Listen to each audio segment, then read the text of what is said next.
ರಾಜ್ಯದ ಜನಗಳ ಭಾವನೆ ಮತ್ತು ವಿಧಾನಸಭೆ ಎಲ್ಲರ ಒಕ್ಕೊರಲಿನ ಭಾವನೆ ಕೆಪಿಎಸ್ಸಿಯಲ್ಲಿ ಸುಧಾರಣೆ ಆಗಬೇಕು ಅನ್ನುವಂಥದ್ದು.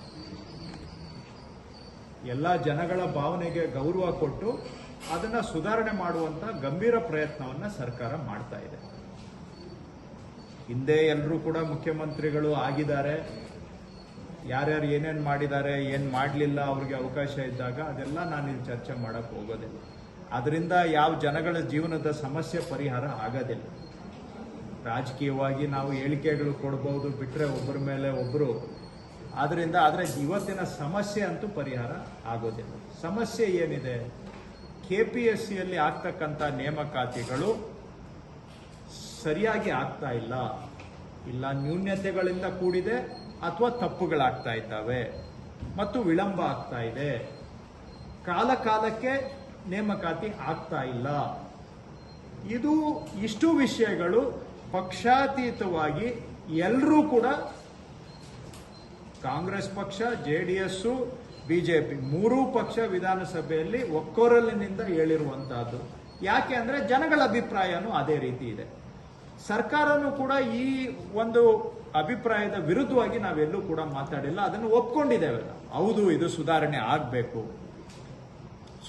ಆಗಬೇಕು ಅಂತ ಒಪ್ಕೊಂಡಿದ್ದೇವೆ. ಅಲ್ಲಿಗೆ ನ್ಯೂನ್ಯತೆಗಳಿದಾವೆ, ತಪ್ಪುಗಳಿದಾವೆ, ಪಾರದರ್ಶಕತೆ ಕೊರತೆ ಇದೆ, ವಿಶ್ವಾಸದ ಕೊರತೆ ಇದೆ, ಹಾಗೂ ಕಾಲಕ್ಕೆ ಸರಿಯಾಗಿ ನೇಮಕಾತಿ ಆಗ್ತಾ ಇಲ್ಲ. ನಿಜ ಇದೆಲ್ಲವೂ ಕೂಡ. ಹಿಂದೆ ಆಗಿದ್ದವರು ಅವರೆಲ್ಲ ಸಮಸ್ಯೆ ಪರಿಹಾರ ಮಾಡಿಬಿಟ್ಟಿದ್ರೆ ಬಹುಶಃ ಇರ್ತಾ ಇರಲಿಲ್ಲ ಈ ಸಮಸ್ಯೆ. ಆದ್ರೆ ಯಾರ ಮೇಲೂ ನಾವು ಇನ್ನೊಬ್ಬರ ಮೇಲೆ ಬೆರಳು ತೋರಿಸೋದಕ್ಕೆ ಹೋಗಿಲ್ಲ. ನಾನು ವಿಧಾನಸಭೆಯಲ್ಲಿ ಮಾತಾಡ್ತಾ ಏನ್ ಹೇಳಿ, ಎಲ್ಲಾ ಪಕ್ಷಗಳು ಸೇರಿ ತಪ್ಪುಗಳು ಎಲ್ಲರಿಂದನೂ ಆಗಿದೆ, ಎಲ್ಲಾ ಸರ್ಕಾರಗಳಿಂದನೂ ಆಗಿದೆ. ಈಗ ಸುಧಾರಣೆ ಮಾಡಬೇಕು. ನಾನೀಗ ವಿಧಾನಸಭೆಯಲ್ಲಿ ನಿಂತ್ಕೊಂಡ್ಬಿಟ್ಟು ನೀವೇನ್ ಮಾಡಿದ್ರಿ ಅಂತ ನಾನು ಮಾತಾಡ್ಬೋದಾಗಿತ್ತು ಮುಖ್ಯಮಂತ್ರಿಗಳ ಪರವಾಗಿ. ಆದ್ರಿಂದ ಜನಗಳ ಸಮಸ್ಯೆ ಪರಿಹಾರ ಆಗತ್ತಾ? ಹಾಗಂತೇಳಿ ಇವತ್ತು ನಾವು ಸರ್ಕಾರದಲ್ಲಿ ಇದೀವಿ, ಇಲ್ಲಿವರೆಗೂ ಯಾರೂ ಸಾಲ್ವ್ ಮಾಡಕ್ಕಾಗಿಲ್ಲ, ನಮ್ಮ ಕೈಲೂ ಆಗಲ್ಲ ಅಂತ ಕೈ ಚೆಲ್ಲ ಕೂರಕ್ಕಾಗತ್ತಾ? ಹೇಳಿ. ಜವಾಬ್ದಾರಿ ಸ್ಥಾನದಲ್ಲಿರೋರು ಯಾರು ಏನು ಮಾಡಕ್ಕಾಗಿಲ್ಲ ಬಿಡ್ರಿ, ನಾವೇನ್ ಮಾಡಕ್ಕಾಗುತ್ತೆ ಅಂತ ಹೇಳಕ್ಕಾಗುತ್ತಾ? ನಮ್ಮ ಪ್ರಯತ್ನ ನಾವು ಪ್ರಾಮಾಣಿಕವಾಗಿ ಮಾಡಬೇಕು. ಕೈಲಾದಷ್ಟು ಸುಧಾರಣೆ ಮಾಡಬೇಕು.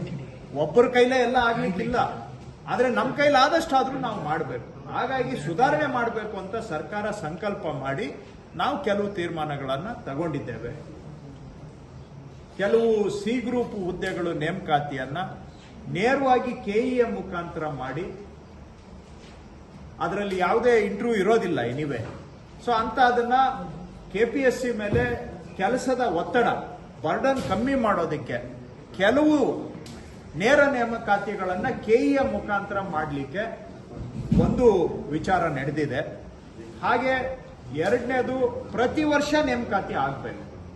ಇಷ್ಟೆಲ್ಲ ಯಾಕೆ ಇವತ್ತು ಲಿಟಿಗೇಷನ್, ಹೈಕೋರ್ಟ್ ಕೇಸುಗಳು, ಅನುಮಾನಗಳಿಗೆ ಒಂದು ಕಾರಣ, ಇದೊಂದೇ ಕಾರಣ ಅಂತ ನಾನು ಹೇಳ್ತಾ ಇಲ್ಲ, ತಪ್ಪುಗಳಿದಾವೆ. ಅದರ ಜೊತೆಗೆ ಮತ್ತೊಂದು ಕಾರಣ ಏನು?